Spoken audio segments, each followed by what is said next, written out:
In the name of the Father, and of the Son, and of the Holy Spirit. Amen.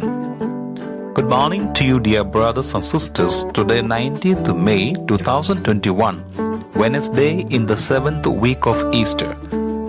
First reading for today's Holy Mass is taken from the book of Acts of the Apostles, chapter 20, verses 28 to 38. And the Gospel is taken from the Gospel of St. John, chapter 17, verses 11b to 19. Do you know why God created you? What purpose and mission He has entrusted to you? Jesus' aim and mission was to glorify His Heavenly Father. All He said and did gave glory to His Father. On the eve of His sacrifice on the cross, and in the presence of His disciples, Jesus made His high priestly prayer. Holy Father, keep them in your name, that they may be one as we are one.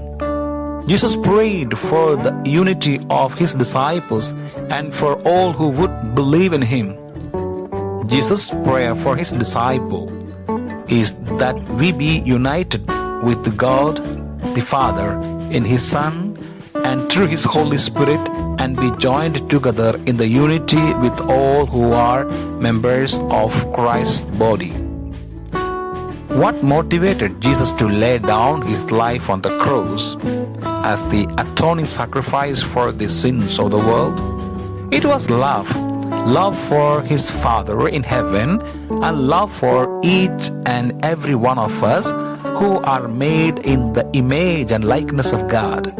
Jesus was sent into the world by His Father for a purpose, and that purpose was a mission of love to free us from slavery to sin, Satan, fear, death, and hopelessness.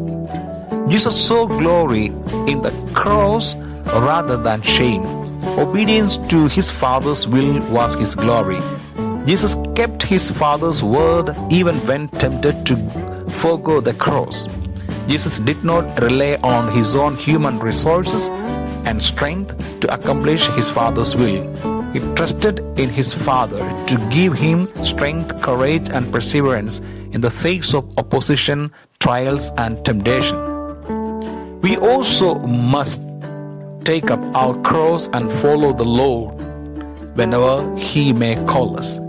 He will give us the strength and power of the Holy Spirit to live as His disciples. Jesus prayed that His disciples would be sanctified and consecrated in God's truth and holiness. The scriptural word for consecration comes from the same Hebrew word which means holy or set apart for God. This word also means to be equipped with the qualities of mind and heart and character for such a task of service. Just as Jesus was called by the Father to serve in holiness and truth, so we too are called and equipped for the task of serving God in the world as His ambassadors. God's truth frees us from ignorance and the deception of sin. It reveals to us God's goodness, love, and wisdom, and it gives us a thirst for God's holiness. The Holy Spirit is the source and giver of all holiness. As we allow the Holy Spirit to work in our lives, He transforms us by His purifying fire and changes us into the likeness of Christ. Is your life consecrated to God? Lord Jesus, take my life and make it wholly pleasing to You.